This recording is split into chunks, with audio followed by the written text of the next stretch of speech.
And welcome to round 3 of the iGPFun Super Formula Lights League here from Watkins Glen. As you can see, the weather is affecting us for the first time in the first season of 2025. And we've got a new start procedure to go with it as well. We'll explain all in a few moments' time. Myself, Peter Leary, and James Parfitt. We've got nearly 40 in the field. There's going to be a lot of spray kicked up because we've just looked at the weather forecast before we came to air.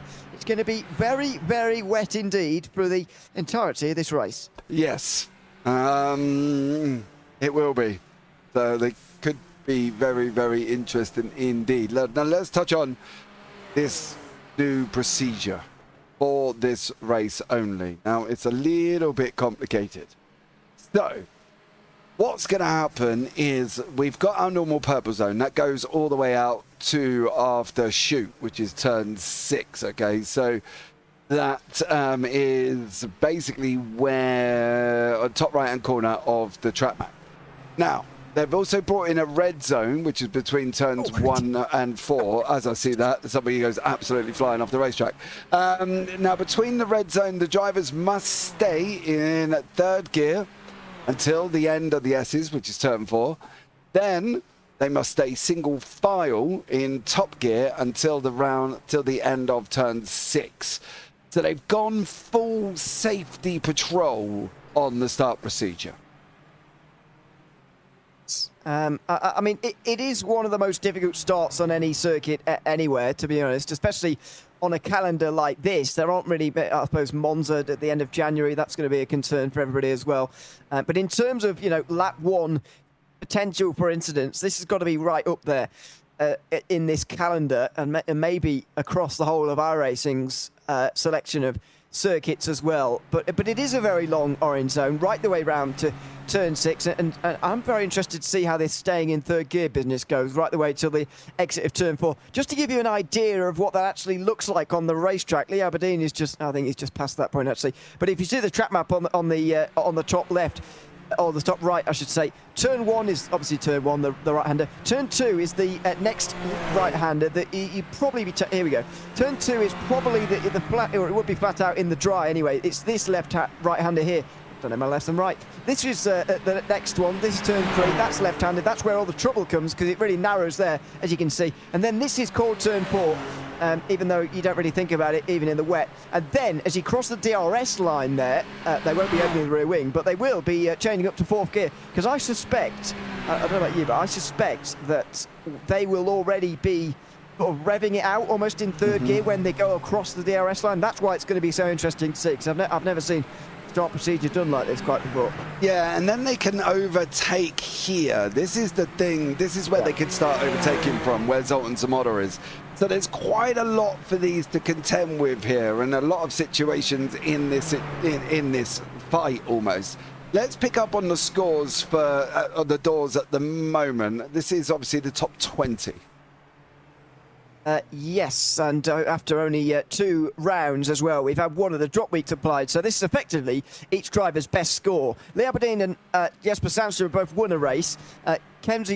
Mackenzie Roon has been 2nd in a race, although he's been on podium in both. Robert Tilbury and Andy Flint have both had 40 points. They're 4th and 5th tied. Brent Ruiz and Tony Jimenez are tied for 6th. For Luca Varani, who is on his own in 8th place. Oscar Belcudi and Jakub Olszewski round out the top 10. They're tied on points. Ludovic Rasson is in 11th ahead of Joseph Lucas, who's tied on points with Jonathan Cazorla. Simon Fessy and Clark Williams are tied for 14th place. Robert Ridgway is tied with Amo Yunus for 16th place. Chris Trott is tied with Adrian Centurion for 18th place, and Yuta Yokobori is 20th place. He is on his own in that position with 30 points. Best result so far for him, a 14th place finish back at the last week's race at VIR. So that effectively is their best score so far. But I think the most interesting thing about the first 2 races is that the top 3 has been the same, but just in a different order. Lee Aberdeen, Jesper Sandström and Mackenzie Roon have been in the podium both times. Yeah, Sandström did well and literally motored away at Catalonia. I think that was the biggest thing over Roon and Aberdeen in 3rd. Then Aberdeen got him in VIR. So he's then come back at him again. And I think in general, with Lee Aberdeen in this, it was very close. It was below a second that Sandstrom was behind. Mackenzie Room was a further 11. So the problem is that Mackenzie Room was 4.5 back from Sandstrom in at Catalunya as well.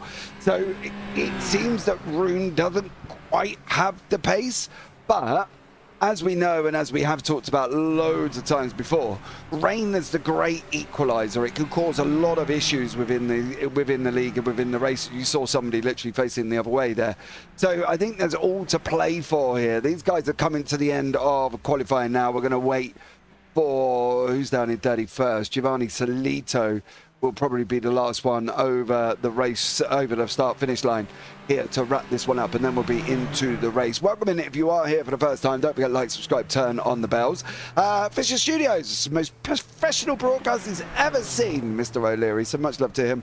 But that's of course one of the guys that on a NASCAR league that we've taken over on a Saturday from NARAS there, who has come in. That's Jordan Parker has come in and joined us for this evening as well. So welcome in, Jordan. Thanks so much for joining us on that one. Looking forward to the NASCAR League starting next Saturday. So come and check that one out at the same time. This could be interesting.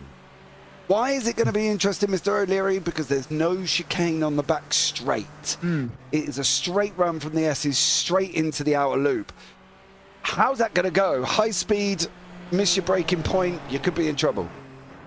I'm very excited about that. I personally think the chicane really ruins racing, to be honest, at this circuit. It's a very interesting chicane to drive through, and it's very technically challenging and so on. But I don't think it's very good for racing at all. And I'm glad that it is out, because in real life it's probably a bit unsafe, even in these cars, to have no chicane there.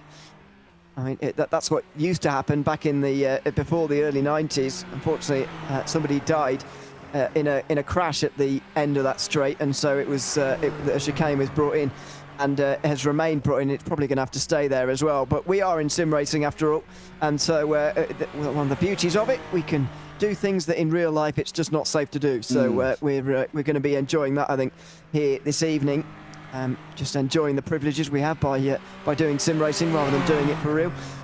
And so that's gonna be good. I'm really looking forward to it. I think that will provide actually a lot more overtaking chances than what you'd get actually at that chicane normally. But we'll see. I've been wrong before, so we'll. No, you wrong never. We'll see how it goes. Jesper, sorry, Lee Aberdeen has taken pole by a very small margin over Jesper Sandstrom, 16 thousandths between the two of them. Brent Ruiz and Jakub Olszewski on row 2, ahead of Kenzie Nieuwhof and Daniel Vogel. Luca Barani is alongside Noah Perflugi, with Mackenzie Roon down in 9th place. He's going to have to do a lot of work to get back to that podium place again. Dennis Cornu is alongside him. Ludwig Ranson is next, ahead of Chris Patel. Yunus Amal is in 13th, ahead of Stefan Drodera. Andy Flint is ahead of Yasin, with Elia Pavlugi in 17th place. I wonder if they're related. Elia and Noah, don't know. Simon Fessy at 18th is ahead of Vincent Keefe and also Joseph Mark Lucas on All-American row 10. Then it's Botjan van der Laan, who's 21st, ahead of Clark Williams with Zoltan Zamata and Simone Gabrielli on row 12. Stu Milner and Guin are next, ahead of Loris Berla and also Chris Gibbs. Then it's Eddie Amos, ahead of Adam Townsmer, with Giovanni Solito and Dorian Arroyo next. Patrick Rowlands, Adrian Fernandez are next on the grid, followed by Ben Goyette, running at 35 drivers on the grid. I don't know if Robert Ridgway, Kevin Byland or Didier Savard are going to get onto the grid, actually. We will hope and see, but I'm not confident that they will be taking the start, I'm afraid. At the moment, it's taking a while for Zoltan Zamostra and a few others to get onto the grid as well, but they've got about half a minute. I wonder how this start is going to go with our new procedure. We'll see how it works. I'm interested to see that as well. Welcome in, Ali, as always, and Luca there as well. Hoppa Ilia. I'm not quite sure what that means. I've got to presume it means go fast. that's something said in Switzerland to support somebody. So okay. There you are. Elia Pavlugi is so hoping it goes well. Let's get this race underway in Watkins Glen. The lights off, and for 28 laps of racing, we're underway. The spray now kicked up and down in towards turn 1 they go. No active overtakes, of course, until turn 6, and they can't get out of 3rd gear until they get out of turn 4. Now then, up the gears they go, and now they're going to be stuck effectively in 3rd gear. They're already going through turn 1 in 3rd gear, and there you go. 160 k's is effectively the limit. You'll see a DRS line up here in a few moments' time as to when they can finally shift up into 4th, and hopefully nobody spins up the rear wheels and spins up immediately, because that might not be too nice. Here we go, out onto the straight, and they do accelerate now up to 4th gear, but no active overtakes. Even though Sandstrom was able to close in on Lee Aberdeen there, he's not going to be able to make the move into turn 5 this time round. No, definitely, they all abided by the rules. Everybody made it cleanly through. Nobody's gained any positions at all, so they've all stayed as they are, which is great to see here. But now we're racing. This is where the melodrama, the story is being told here. So check this one out. We've got 28 laps of action. Lee Aberdeen out in front at the moment. We'll give you a rundown of what they can actually see being inside the cockpit. Lee Aberdeen taking that a little bit wider than Jesper Sandstrom. Sandstrom going to tuck it behind, and then it is literally just full bore, not a lot. So that's about it. Yeah, it's remarkable how everybody has observed that. Top 12, still no changes. Only 2 changes in the top 30. That is the kind of start we've seen here. Meanwhile, though, there could be some more. Here's Stefan Dodderer alongside Vimala, I think it is. Oh, my word, that was close. Very close. Dodderer there in the yellow on the inside got very nearly into the side of the Moroccan, but he just about stayed out of it. And 13th place for Yunus Amal, who is just about holding on to where he qualified. So far, Dodderer just in behind. Through the final corners they go. We saw a crash here in qualifying as we came to it.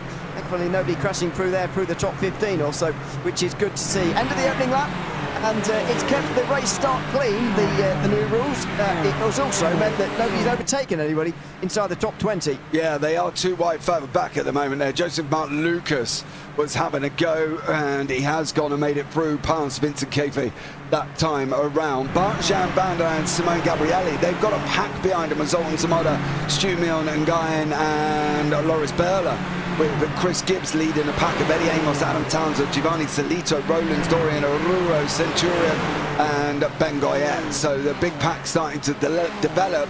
The leaders, Lee Aberdeen, Jesper Sandstrom, opening up a little bit of a gap, not much over Brent Ruiz. Ruiz should be looking to come back as soon as he can on that one. So great action everybody at the moment, and I can tell you one thing, there's been no incidents, no off tracks, no crashes over the first couple of laps. That is good news for everybody. Absolutely. And us, we don't want to see people flying off the road. Oh, no, keeper's just gone off, I'm afraid. He's spoken too soon. We've spoken too soon. Vincent keeps off the road, down at turn 6. This is where they were allowed to start overtaking, but he's just broke too late, and he's gone into the wall. He's broken his right side tyres as well, I think, with a broken his suspension there, I'm afraid. So that is going to be that for Vincent Kiefer, although he's still going okay. He's maybe not damaged himself as much as I thought he had. So he's got away with that, but yeah, not great news. Good evening, by the way, to drivers Jack Willems and Sila Roy as well, who are watching today, but not present on the racetrack. Hopefully we'll see them back again before long, but a good evening to them nevertheless. Over the line at the end of lap 2, and the 28 laps. Lee Aberdeen has led the first 2 of them just for the moment. New fastest lap though from Brent Ruiz, who was close to Sandstrom but had a slide there through turn 1. Yeah, he was closing right in as well. That was going to be the interesting thing. I thought he might have had a go coming up through the S's and out of turn 4 and running down into the outer loop, but unfortunately he just got a little bit loose coming out of 1, and then it just kind of snapped on him. Sandstrom, however, I would say he's closing, but visually we cannot actually see him closing. One man that is closing up on Yunus Amal is Dodderer at the moment. He's having a right old go at Yunus Amal here. Is he going to be able to tuck in on the inside of the outer loop? Coming in, they're going to have to brake very soon, and that's going to be just over this ridge now. Now they're going to be on the brakes and start coming down. They've got to give it a long braking zone, especially in the wet. So Stefan Dodderer playing the air inside it on the caution, and as I say that, he goes to dive up the inside of Yunus Amal. Almost free wide moment going on in the background with obviously Abasi Mohammed, by the way, in the background, and Simon Fessi and Elia Paflugi as well. in the what's that, 16th place battle. Donera's down the inside of Vimala as well. So it is all starting to go on now. Even though we've seen a very single file start partly because of the rules, but also partly because everyone was being careful, we're now starting to see some moves, and Dodera there very nearly had a look down the inside. Yeah, I thought he was going to come from way back there. He looked like he was almost alongside Eunice Amal and went in very, very hot, did Dodera. Didn't quite make it through, and now Amal manages to hold on to the last, obviously, couple of, well, we've got 2 corners left before the next lap, of course. Further back, Giovanni Solito is having a nice little ding-dong with Adrian Fernandez Centurion. So these guys are fighting it out. This is 29th and 30th. Now, don't forget this league, we've got 40 drivers, so there's normally battles all the way through the pack from first right the way down. And I can say that because Jakub Oleswinski and Kenzie Nuoff are having a right little ding-dong further back here. This is dangerous through turn 3, and they've made it work just about, going flat out there. They're off on the inside for turn 4. He's up the inside for turn 5, and normally that is the place to be, but in the wet you don't necessarily want to be there actually. So that could prove problematic. Well, it's not going to be anything for the moment because he's still stuck behind, but Kenzie Nuoff, this has to go around the outside, just have to have a look. Yes, Rozeski, and now he can't look at anything because we can't really see the spray. I mean, he can't see either, Kenzie Nuoff. Here he goes, though, looking nicely on the inside line.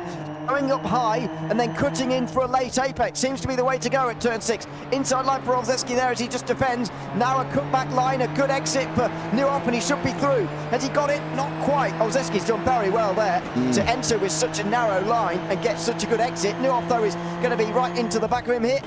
Down the inside, he is going to have a chance nevertheless at turn 8, and he's got it. That move was a long time coming, and he's up to 4th place now. Yeah, he kind of fought that one through, didn't he, and bullied out Oleswinski there. He got that run alongside him. He made sure he was there. It looks like, unfortunately, Noah Flugie has had a bit of an incident, and he's now alongside Elio Flugie. I'm going to presume they are brothers, as these guys are fighting out. Who's going to win the battle of the brothers? I'd hate to be around the table if they take each other out, because that would be a very awkward conversation at the Flugie household there, with Simone Gabrielli in the background putting them under pressure. Spray is causing a lot of issues there. We might have to jump up at Cam and see so we can actually see what's going on, but Noah and Elliot going side by side. Imagine they won't be too... Oh no, it's Lucas and Flugie by the looks of things. Lucas and Noah Flugie. Yeah, so Elliot's got away, and Noah Flugie's going backwards here, I'm afraid. Clark Williams gets down the inside as well now through the S's. This could get tricky. Oh, he got a bit of a wiggle on the inside there at turn 2. Going through on the inside line. It looks like Flugie's going to get it back again. And here comes Gabrielli on the outside line. Is he going to make it 3 wide? Possibly no. Williams is going to come back again. Who's going to get the slipstream from Joseph Lucas here? It looks like it's going to be Williams, who now ducks to the middle of the line. I'm surprised that Lucas is defending the inside, where the outside is really where you want to be. Look at the amount of water being kicked up by these guys. It's quite amazing. Noah Flugie goes round the outside. Contact! And he's going to save it. Unbelievable. Noah Flugie's still going. That's amazing. He was hit there by Joseph Mark Lucas just through the middle of the corner. I said the inside line wasn't the place to be. That's exactly why. And unfortunately, Flugie's the one who comes off second best. And now Clark Williams is off. He goes straight on into the wall. Oh, no, that was amazing from Noah Flugie. Saved the slide. Absolutely incredible job. And then Clark Williams ends up, unfortunately, getting it all a little bit wrong on that one. Stefan Dodera is having to go a little bit Rancon now. He's just passed Rancon at the same time. We'll have a look back at the Williams situation. It does look like we've got a bit of an issue of it returning back to live on the replays. Oh, no! Wow! So he's got away with it, has he? Watch this! See. Pirouette, Eunice Hammer goes round, and then he carries on like nothing happened. Great job. Wow. That is quite amazing from Ludovic Ranson, who's a great bit of car control, has kept him 12th place there. And he is now going to be under pressure in Chris Patel, but he won't mind that. He's still in the race. And that curve, though, on the outside, unbelievably slippery. Here goes Mackenzie Roon past Daniel Vogel. That was pretty easy as far as Roon is concerned. And he's up to 7th place now on lap 6. Yeah, great job from Mackenzie Roon. Starting making his way forward, up 2 places from where he started. Biggest gainer so far inside the top 10 is our very own Stefan Dollar in the Buzzing Hornets livery, ex-Jordan livery, of course, in Formula 1. So great job from him. Highest gainer in the top 10. In the top 20 is Simone Gabrielli, who is up 6 places. So great job from him. Noah Flugie down 13.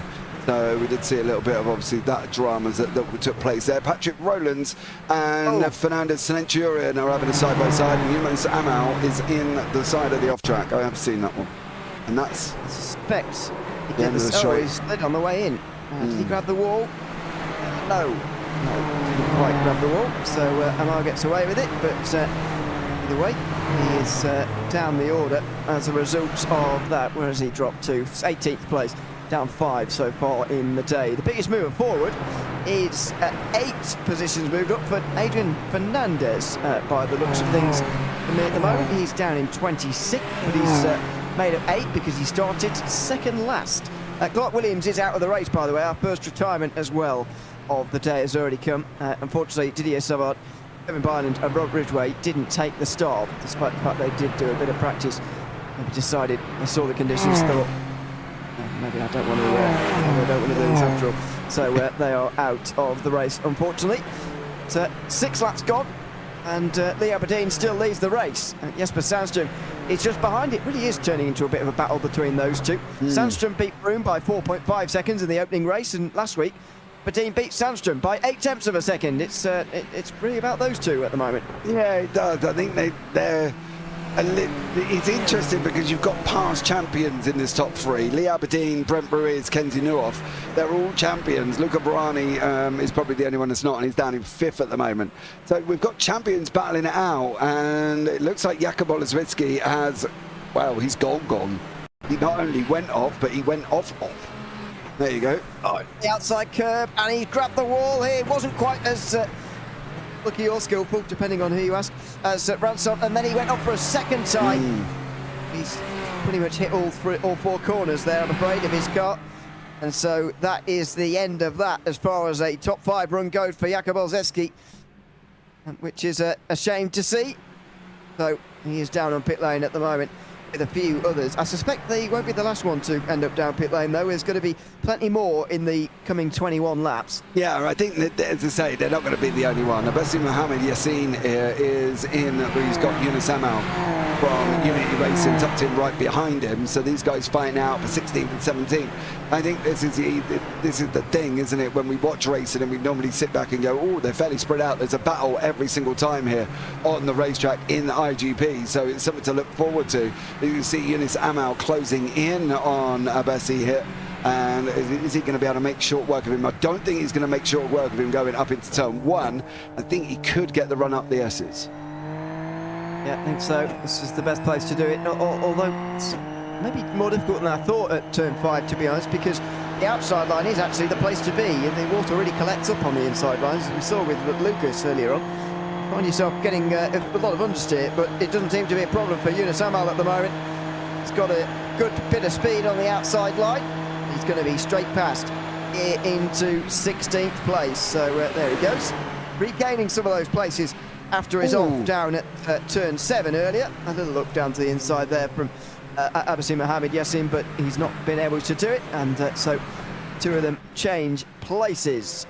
Here, meanwhile, is the for the lead again. 20 laps to go at the line here, and if last week's anything to go by, this battle could go on for quite a long time. Yeah, absolutely. I think this is the thing that we're sitting here looking at. Sandström's pulled that gap from around 7/10 to what it is now. I think we might find that over the last couple of laps here, he's been a little bit quicker. On lap 5, Aberdeen was quicker, 6, Aberdeen was quicker, 7, 4 and 3, Sandström was quicker, so he has pulled in time on him. So I think for these now, for Jesper Sandström, he's got to just make sure, be aware again, another fastest lap, 44.08, fastest lap for Brent Ruiz overall, 44.17, that's his fastest lap, of course. So that's Brent Ruiz also setting lap times. So we could end up with these 3 fighting it out here, and I think that could give us a very, very interesting 20 laps of action, or 19 that we've got left. Robert Ridgway, why are you in YouTube chat? You joined the practice session and then you didn't join the grid. Why? Tell me on that one. Are you not a lover of rain? He's just explained, for those that can't see the chat, he's put a popcorn emoji and then the sort of mathematical sign that means he prefers popcorn over the car emoji. So I'm going to guess he prefers to watch them drive, is what I'm going to say from that. I mean, I can't exactly blame him, because I'm the same, but then again, I'm never a driver, so I don't know. Your list of dislikes, Mr. O'Leary, is just getting longer. I feel like I should write them down. Not dislike, just prefer to, I prefer to watch or commentate. That'd be even better, as we're doing. So there you go. There's been an incident, by the way, further down. Obviously, Mohammed Yassin has gone back to pit lane after a passo. I think it was either with Amal or just behind him. Also, Elliot Plugi may have been involved in all this. He's on the outside curb. Does he slide and save it? Well, no, but then Abbasi just goes on. Mohammed. Yeah, he went straight on. Straight on there through the final corner. So he misses the incident, but then almost just gets tunnel vision and forgets to brake. So there's the car, and then, he just misses. Forget to brake. Yeah, he just misses where he is, and then forgets to brake altogether. And then unfortunately it goes on, and then unfortunately they're both in the pit. Sorry about bringing up the UI. Unfortunately, it doesn't want to go back live, but we are trying to sort that out as quickly as we can. Unfortunately for him, just goes off. Zoltan Zamoda and Ewan are still fighting out in 19 for 20, but Sandstrom and Aberdeen are this close. The closest they've been all race, and Jesper Sandstrom is closing in here on the straight as well. He's got a better run now up the hill, and he's going to go for it here at turn 5. The two championship leaders going into battle here in round 3, and he's got it. Sandstrom pulls right up in front of Aberdeen. It's important to be on the outside line through turn 5 there. Sandstrom made sure he was clear and made sure he was on that outside line as well, where there is that little bit more grip. So Jesper Sandstrom through and up into the lead for the first time tonight. Yeah. Now this is going to show us what Lee Aberdeen's made of. Is he going to come back at Sandstrom, or is Aberdeen going to end up in the clutches of Ruiz? This is basically the situation now for Aberdeen. We're going to be seeing whether or not he's going to have the capabilities, the stones almost, to close up and stay with Sandstrom, or is Sandstrom just going to be doing what he's done every single race where he's out in front and just go see you later? You know what I mean? So we'll keep an eye on this one. You see a little bit rank on having a battle down here, who's closing in on Mackenzie Roon. Dodora the Dolphin killing it, Robert Ridgway says there as well. Stefan Dodora in 7th place in the Ridgway Racing Astronauts Aspiring Machine. What is it with you lot and long racing names going on at the moment, Robert? You're playing games, aren't you?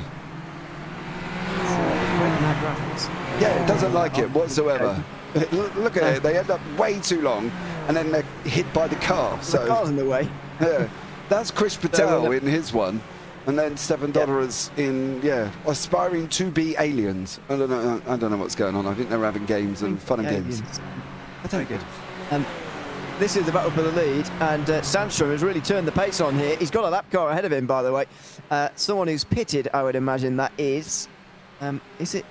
It's obviously Mohammed Yassin, who has come out the pit lane, re-emerged, unlike some of the others, actually. Unfortunately, Stuart Milne is out the race, so is Vincent Keep as well, since I was last talking about retirements. They are both out of the race. But the thing is, with these drivers who come out the pit lane, they generally come out right ahead of the leaders at a circuit of this length. So that's going to be a problem now for Sandstrom and Aberdeen and everybody else. For the rest of the race, Mohammed will be first of all, then Jakub Olszewski's not that far further up ahead.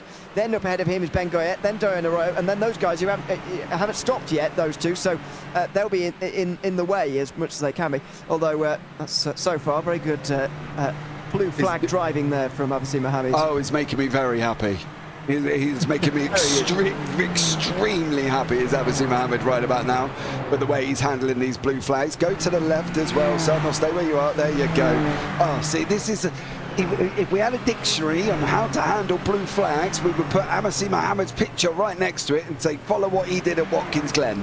If people know me, you know how aerated I get by blue flags, and he has just made me extremely happy. So Abbasi Mohammed, well done. You're my driver of the day already, just for coping with blue flags like you had. And I would say you've been too nice and losing loads of time. Yeah, but this is where me and you always differ anyway, and this is where me and you never agree on it. So I've got a bit more leniency. Patrick Rowlands! Patrick Rowlands! He just made an overtake as well. And Adam Townsman, now he's scraped himself along the wall. He's damaged his rear left as well. I can see his front right up in the air. He's got his rear suspension. Oh, look at that. That doesn't look great. He's struggling to get anywhere, actually. He's broke. He's to do about 10 miles an hour at the moment. Look at the left. Look, it's vibrating its head off. Yeah. Wouldn't want to be in that car in real life. No, you imagine some teeth. toothache, that's for sure. Yeah, dentist trip there as well. Now, this is where it's all kind of gone a little bit... Oh, bro, don't... Oh, no, be careful with that. You're going to end up in the middle of the road if you're not careful. Jakob Welzeski, by the way, has gone up at the very same corner. Oh, he needs to be really careful. The leaders are coming here. He needs to be careful. There you go. Sandstrom was arriving very, very quickly indeed. So hopefully he got out of the way in time. Robert Ridgway said if they struggle all race long, so we should have some tough corners to navigate as well. Well, fair enough, yeah. But he did say we could just call them Ridgway astronauts, if that helps. Well, it does, to be blatantly honest. We don't tend to refer to teams as much, really, do we? But we probably should. I think the problem is obviously there's no stand-ins for teams. There's the overall and there's the 3.5K. Anymore. No. There used to be. Yeah, there used to be teams, but there's not any teams now. So the aliens will just have to cope as it is at the moment. But Centurion and Eddie Amos are having a great battle. And we do talk about Eddie Amos's car. It does look beautiful. You can even see it in these conditions, which is a positive. Hey, I like that, because normally there are some cars that we cannot see, especially when the spray kicks off and we can't see absolutely anything. What has gone on with Dodderer, because he's gone in the pit lane? Oh. I suspect he may have spun at the penultimate corner again. Oh, round he goes. It's like watching a replay again and again, isn't it, with different people. You just don't want to get on that outside curb. And I'm not saying they're taking it intentionally, because they're definitely not. But you can just run a little bit wide sometimes and find yourself spinning around, and you don't always get as lucky as Ludovic Ransson, let's put it that way. No, you definitely aren't going to have, full pirouettes of managing to save it as well. Oh, no. Oh, no. Mal. Yeah, Amal, down in turn 1. I thought he just disconnected, to be honest, but maybe he crashed. He's on the outside curb. Turn 1. Oh, no. He slaps the left-hand side of the car on the wall. That he does a very quick job of escaping back to pit lane as well, either because he wants to leave as quickly as possible or he wants to get out of everybody's way. Unfortunately, it looks like it was to leave the session. He looks like he's out the race. Yeah, or maybe he just didn't want the broadcast to catch it as quickly as we did on that one. But this is the thing. These are all experienced drivers, and they should all know to stay off the curb. You would make a literal consented effort to stay off the curb. I do. But that's my point. Sometimes you understeer onto it, and you're not intentionally going on there, try and gain some time, but you are just unintentionally running wide and onto the curb. I think everybody's well aware by this point. I mean, they will have done some of the practice session. They will have been, maybe some of them practicing in the week. They will have certainly done the qualifying session, which is half an hour as well. They absolutely will know these curbs are not to be touched. But if you make a mistake, then you could find yourself on them very quickly because they line this circuit. And so I think that's what's happening more than anything, really.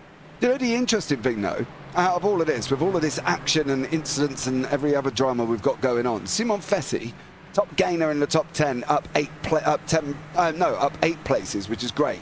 Mackenzie Rooney is exactly where he started. And Krish Patel is up 4. Now, Chris has had a bit of a rough season in general. So he's looking really good at the moment, sitting in 8th place. This will be, if I'm not mistaken, his highest finish for Krish Patel over this season. So go Krish. Maybe the new astronauts team from Robert Ridgway has done him proud there as well. But Centurion and Amos are literally nose to tail. Yep, this is another position maybe for Adrian Fernandez. I've got to say, I do like these SRP racing team liveries as well, by the way. They look very good. Even if they're not quite as reflective and visible as Amos, I think the colour looks very good. In towards turn 1. Oh, he's put that curve on the inside. Well caught. But I think he was making such an effort not to end up on the outside curve that he actually ended up on the inside one. If you pick between the two, then you'd want to do what he did, but ideally you want to avoid them both. This is what's happened to I'm never talking Simon about Fessi, him again. Just as we were talking about him, getting into the top 10. He's run too wide here. You can tell immediately that's too much speed. He's on the white line. He smacked the wall. Literally, right after we just said he was the biggest gainer in the top 10. and he goes and does that. So sorry, Simon, for that one. I do apologise. I think Robert Ridgway's just naming everybody. We've got Patel the Porpoise. Is looking good here at the moment, and he is in 8th place. So yeah, on that one, Elliot Flugu and Stefan Dodderer, then nose to tail and having a battle. Ilya on the right hand side goes round the outside.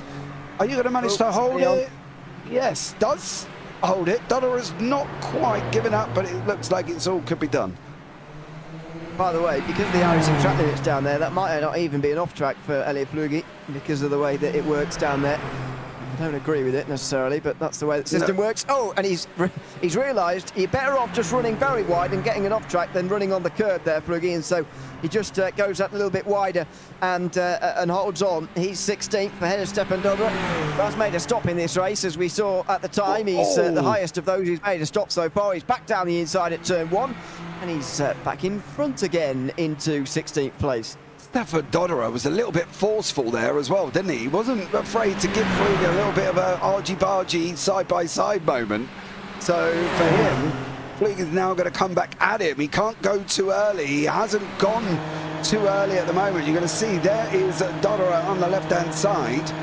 And is he going to be able to hold this? This is going to be last of the late breakers. And you're going to see the snap in a minute where all of a sudden they both break. Is Dodderer going to be able to hold it around the outside? It doesn't look like he is, and Flugi's got him back. Great job, but Dodderer's not giving up coming at him. No, these two not giving up on this position at all. Amos is going to watch out wide here, so just watch out for that, and Dodderer knows about it. He's going to try and get the exit. You want to be on the outside here, and he's got it. Now he's got it. He needs to break late here. He needs to be brave, and he is. Does he stay on the road? He's done it. He's just a little bit too late. Wow.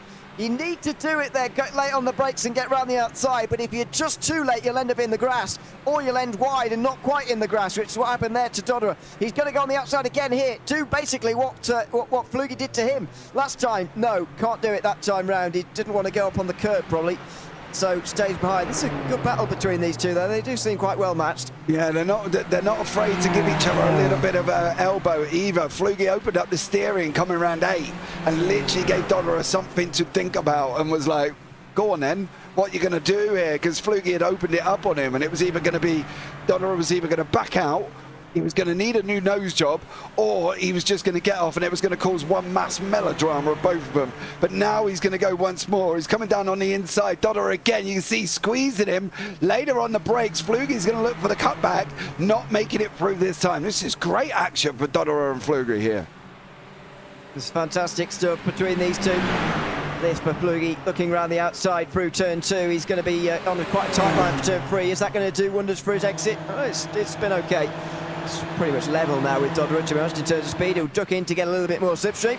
Now we'll go to the inside line, but as we've seen, it might not be the place to be for turn 5, unless you brake really late and you sort of do a bit of a slide job in front dirt track style. Let's see, he is going to go for it. He is going to try and sign up in front there, but no, can't quite do it. He's going to squeeze Dodderer, although Dodderer didn't quite. Oh, no, he's got it wrong! Dodderer's in the wall in a big way out of turn 5. Oh, his car's destroyed. He's so lucky, is Elliot Flugi, that he didn't slide straight into him.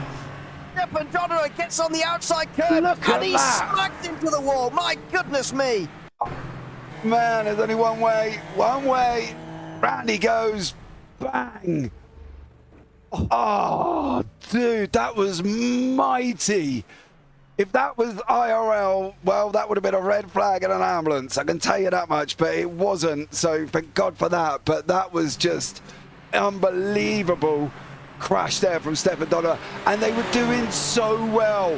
Him and Flugi had literally so much respect for each other. They were racing side by side, they were swapping places, one pack, one caught on the curb, and that was the end of it. Dodderer was game over. Mackenzie Ring just passing Chris Patel here.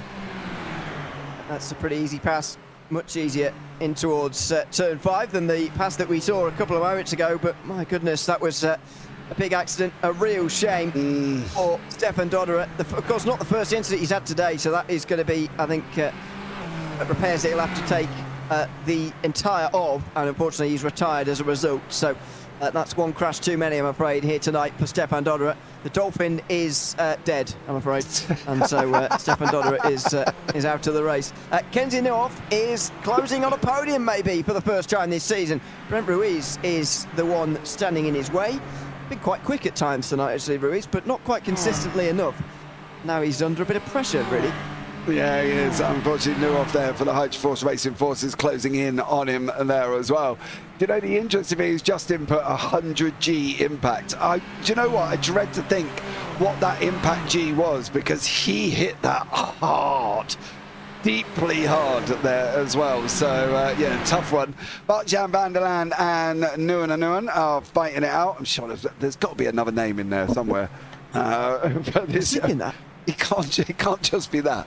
I'll see and reach out to him and say, is that definitely him? But Bart-Jan van der Laan has lost quite a lot of time and unfortunately gone off. Ben Goyer is having a little bit of a go with, that's actually a back mark. I believe that might be Yunus Amal.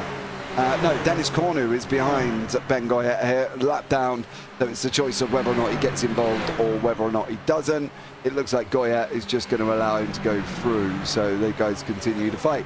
But Ruiz and Nieuwhof providing the action there as well. I'll ask him for his telemetry. I would as well. I'd be interested to know what that impact was.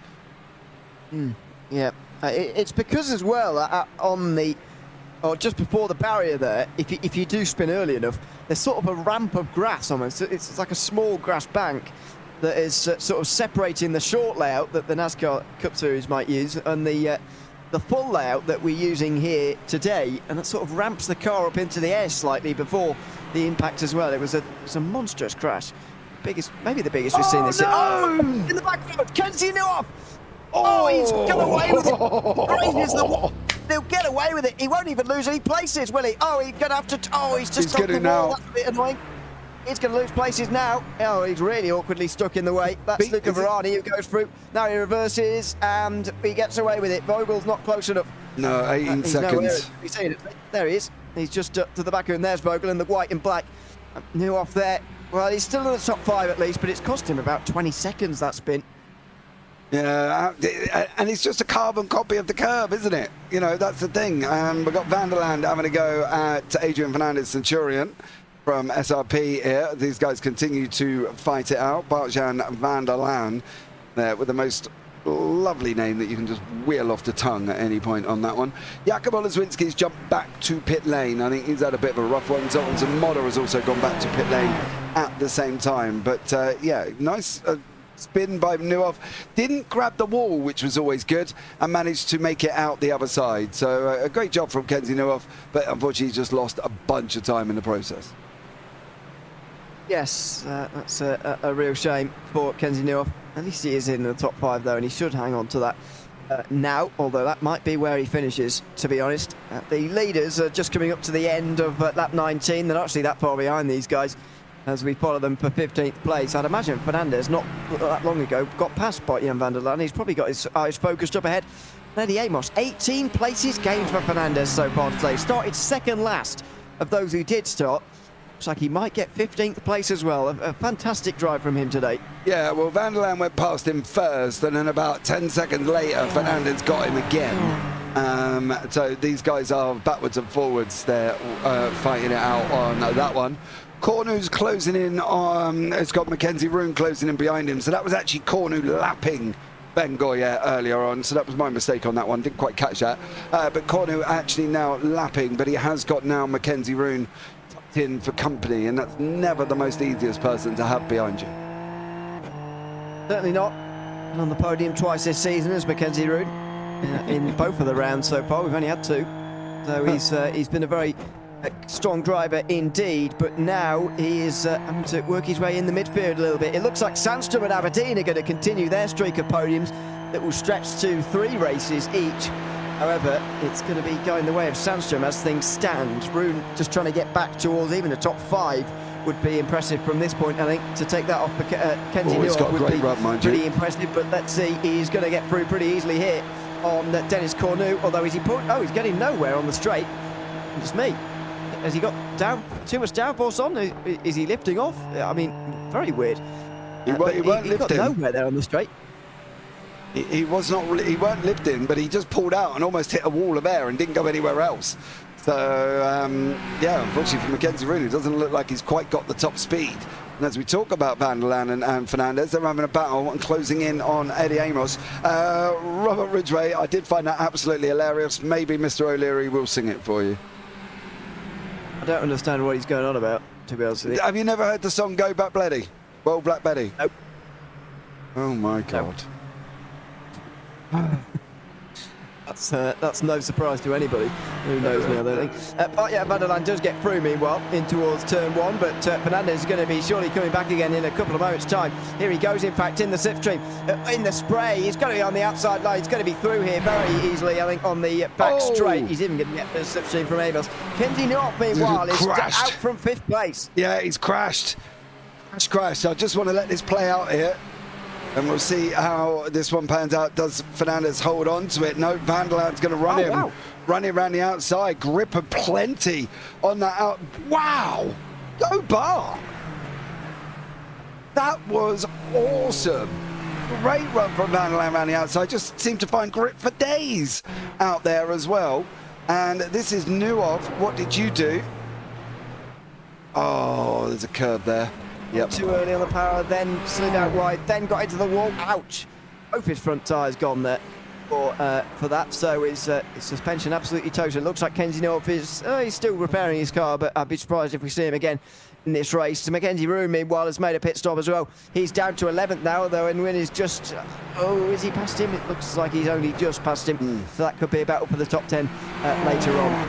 Patrick mentioning that I'm a world champion. I mean, he's always on my case, Patrick, when I don't know things. He's always on my case, on my back about everything. Jesus Christ. I even gave you that job to go and do over the Christmas break. I even gave you 2 weeks off and said, Ewan, go and watch Die Hard. And you still didn't. And if I say to you, have you watched Ghostbusters, the original, what are you going to say to me? No, obviously I haven't. Exactly. You can have that on your list, Patrick. Yeah. So we've got Die Hard, Well Black Betty, Ghostbusters. I don't even know why we're here. What are we doing? Spend my time looking at more interesting things. Anyway, Amos is now on the defensive. But yeah, Van der Laan, and they've dropped Fernandez somehow. So after coming through the field pretty convincingly, Adrian Fernandez all of a sudden is going backwards. Here goes Van der Laan. Can he do what he did to Fernandez? It doesn't look like it. I mean, I'll be surprised if he gets the lane to it. Watch this. It looks like no. Well, not quite. Nearly. No, Amos there. Yeah, he did nearly do it. Now he's down the inside at turn 6. Careful on the inside. He's managed to put it up in time. And there he goes. Short the line. But yeah, Van der Laan's up to 14th place. Yes, he is definitively now. And Amos pulls into line. Wow. Van der Laan's doing a great job moving his way forward here. Excellent driving from him. And he seems to have that outer loop, that outside line, working an absolute peach for him, and he's just finding speed that nobody else seems to be able to find. Will he get up to Joseph Mark Lucas? I don't believe so. I think this could be as high as he goes over the next 6 laps. But now Fernandez Centurion is closing in. Mackenzie Roon spin off again. He has, yeah. I think he went off once before this as well. Oh, same place. He's done this before. Same thing again. Oh, he grabbed the wall that time. He has. He might have hit the wall squarely enough that he didn't do himself any damage. Although he might not get himself out there. He beached, maybe. No, he's fine. He spun it up well. Close, yeah. Don't want to be trying to accelerate on that wet grass, to be honest with you. He's got away. Wow, he's got away with one there, hasn't he? Just hit the wall so squarely. He didn't sort of go in with the rear and then slap the front around, if you see what I mean. Like what we saw. Who did that at turn 1 earlier on? Eunice Vimala, I think it was, wasn't it? He hit the wall and then sort of slapped it round with the front and really bossed the front end on the wall. But who was it? Mackenzie Roon hit it so squarely that actually he didn't necessarily have a big impact with either end. He just got away with it. And Fernandez close in towards the next corner, but lifts off down the straight. He missed a gear. I think he missed a gear because all of a sudden he went from 4th, 5th. He didn't go 6th. He went down and then flipped back up again. He's letting Ruiz through. He's letting a lap car. He's letting someone on the lead lap through. Or was that Aberdeen? That might have been. They're coming through on him. Yeah, Sandstrom and Aberdeen have gone through. So that could be why. And now it's going to let Ruiz through. Yeah. So there we go. That was the issue there as well. Sorry, I was just reading Robert Ridgway's there. Getting cut off by a Tron car would have been fitting, but great job leaving space by Amos.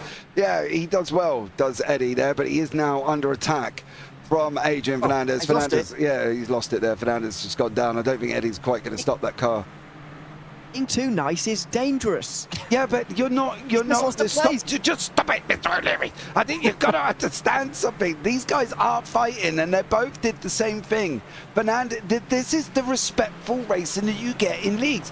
If this was officials, you could guarantee Fernandez and Amos, if they were in officials and they were Bill and Ben from Bob and Scotland, they would have been fighting the leaders. And this is the difference that people don't see. The respect in league racing is massive compared to the respect in officials. You would move over in a league because you can, and there's no point fighting something. You're just going to get yourself in trouble with stewards. You'll get yourself this points and whatever else taken off. You might as well move over. It's given Amos a chance to fight another day. And look at what Abbasi Mohammed did.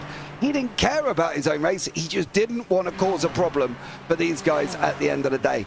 All leagues should have the official F1 blue flag rule. Get your butt out of the way when you hit the blue flags.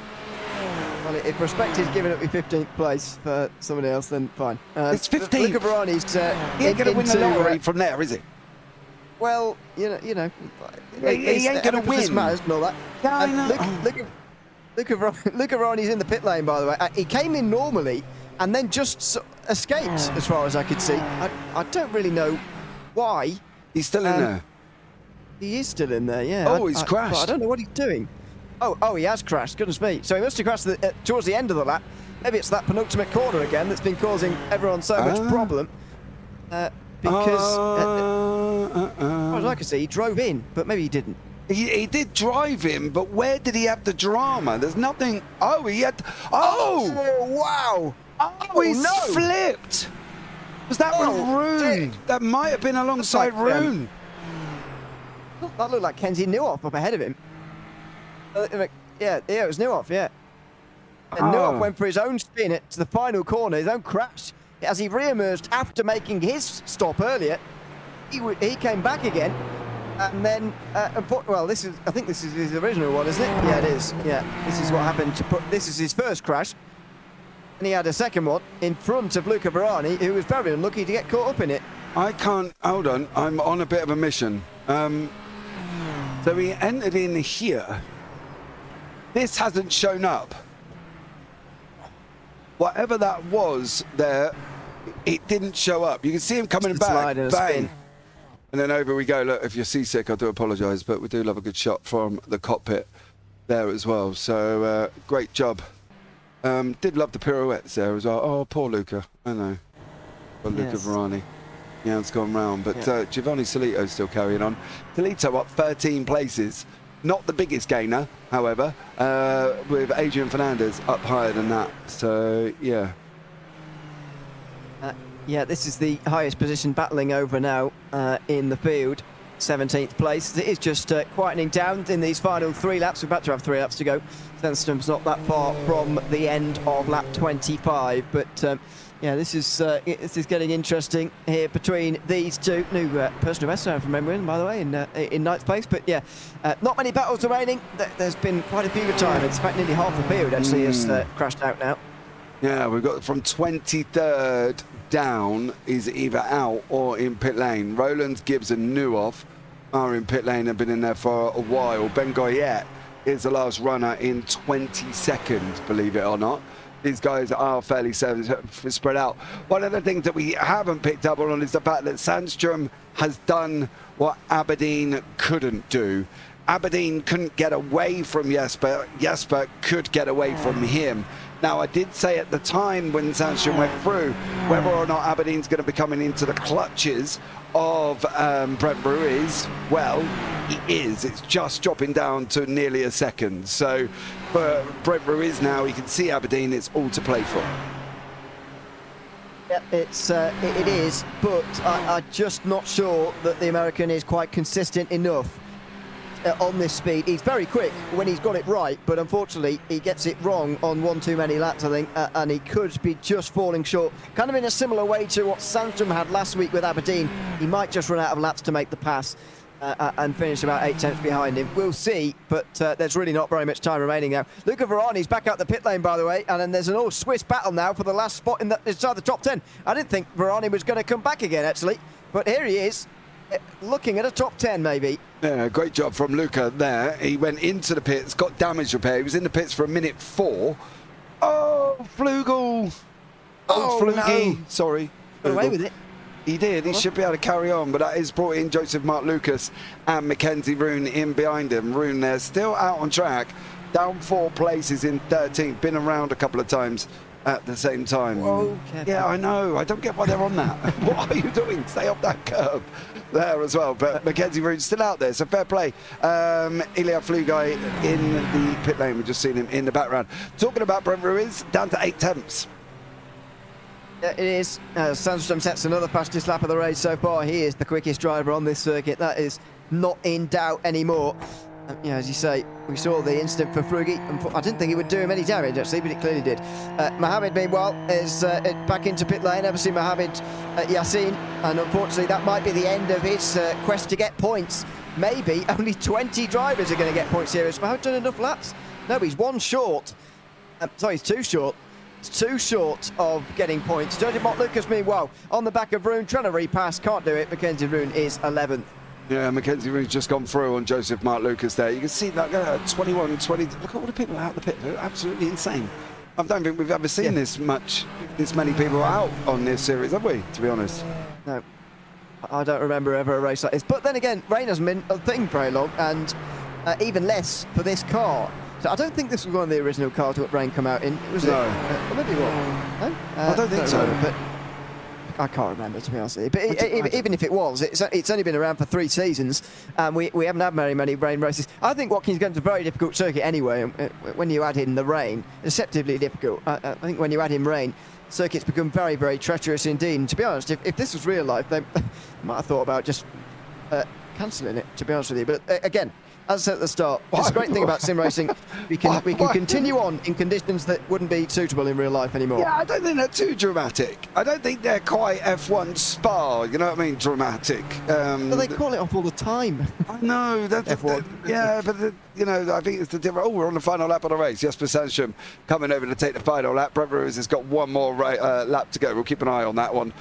Clearly, at the same time, Ruiz trying to get Aberdeen. If he is going to get him, he isn't got very long. Sandstrom pulling quite the gap. Yeah, we did say, Ali, when he overtook Lee Aberdeen, whether or not Aberdeen was going to have the stones to come back at him, or whether or not Sandstrom was going to open up the gap. And I think Sandstrom, just did what Jesper does normally and opens up the gap. Going to put him in a great position for the championship, mind you. I think he probably should take the lead of the championship after this one, but it depends who's got. I think he's got the fastest lap at the same time. So it'd be interesting to see on that one. Ruiz just lost a bunch of time up through the S's, so I think this could be done here. No, I said earlier, I didn't think he was going to manage it, and it looks like he won't. He's going to get close, but not quite enough for Brent Ruiz by the looks of things. He was 6th place, tied with Antonio Jimenez at the start of the day. His best result so far this season was 5th. I believe that came last week at VIR. Yeah, it was 5th place. So he's going to get a new best result. And if we continue to add the 2 drop weeks after 3 rounds next week, then in the standings he'll be right up there as well in 3rd place. So although probably tied in that position. Meanwhile, Jesper Sandstrom is coming round the final corners right now. He is set to take his 2nd victory of the season. He missed out by only 8 tenths of a second 1 week ago at VIR, as a number of things didn't quite go his way to go on and take the win and pass Lee Aberdeen late on. Well, on this occasion, he didn't leave it late. Instead, he passed early and he ran away from the field. Jesper Sandstrom wins round 3 in the iGPFun Super Formula Lights League here from Watkins Glen by 3.5 seconds, the gap at the line ahead of Lee Aberdeen. Brent Ruiz throwing everything at the end, but he was 2 seconds adrift from second. Those 3 on the podium, Sandstrom and Aberdeen in the top 2 for the 2nd week in a row, and on the podium, both of them, for the 3rd week in a row. Yeah, and the only difference is, the only person who's different is Mackenzie Roone and Brent Ruiz. Ruiz took that position away. I was keeping an eye on Patel here, whether or not he was going to actually get Cornu. I don't know if the porpoise is going to take Cornu. I don't think he's going to, and if it is going to be, it's going to be a super foul, Chris! No! Dude! Oh, yeah. Get Can it he to get the to the line? How far is Rank on back? He's about 11 seconds. Get him.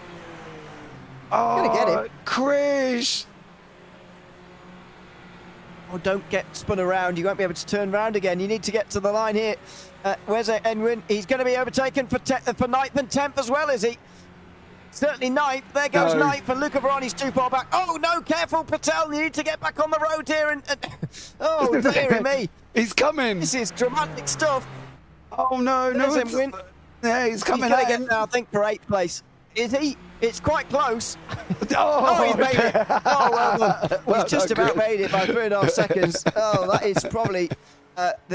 well, it's not a pretty sight, let's put it that way. Not the best way that Chris Patel has ever ended a race there, but he's just about made it. Yeah, he did get it done there as well. Ben Goyette going to be the last one with Luca Varani.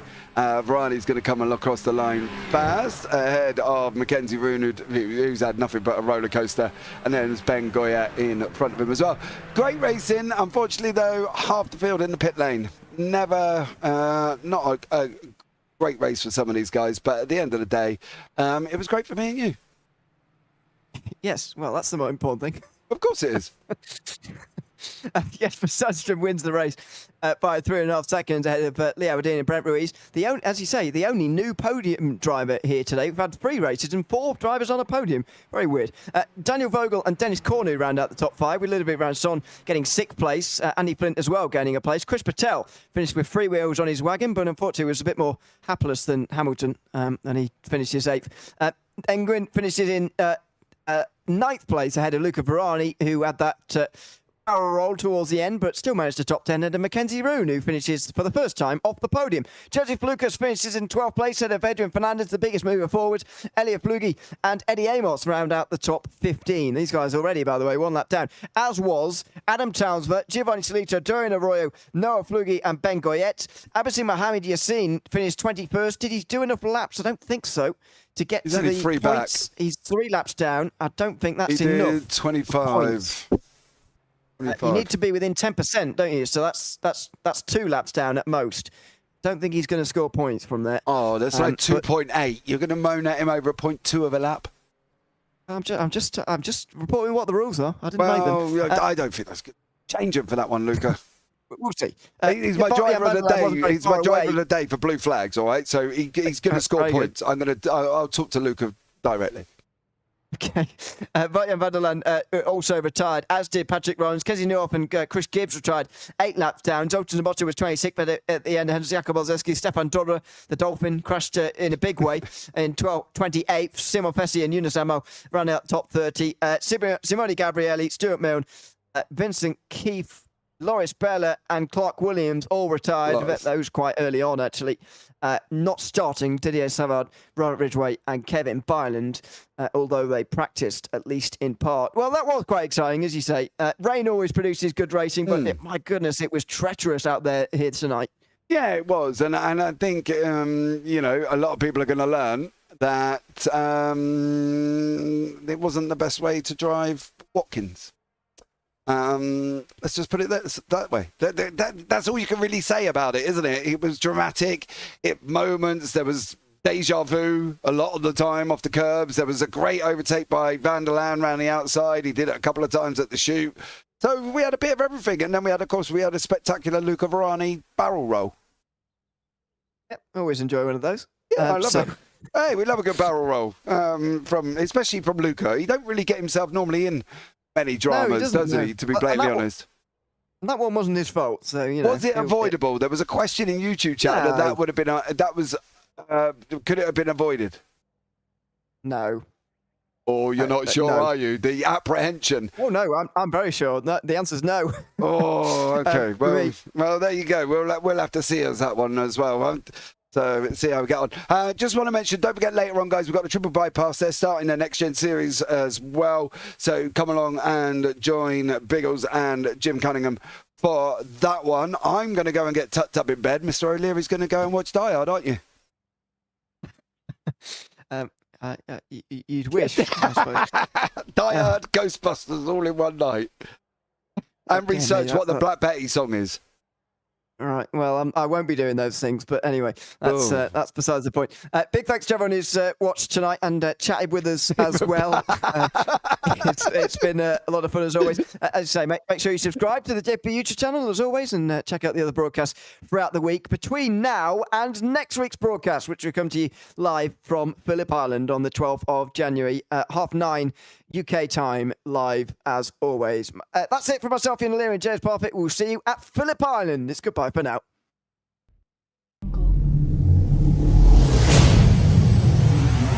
Enroll.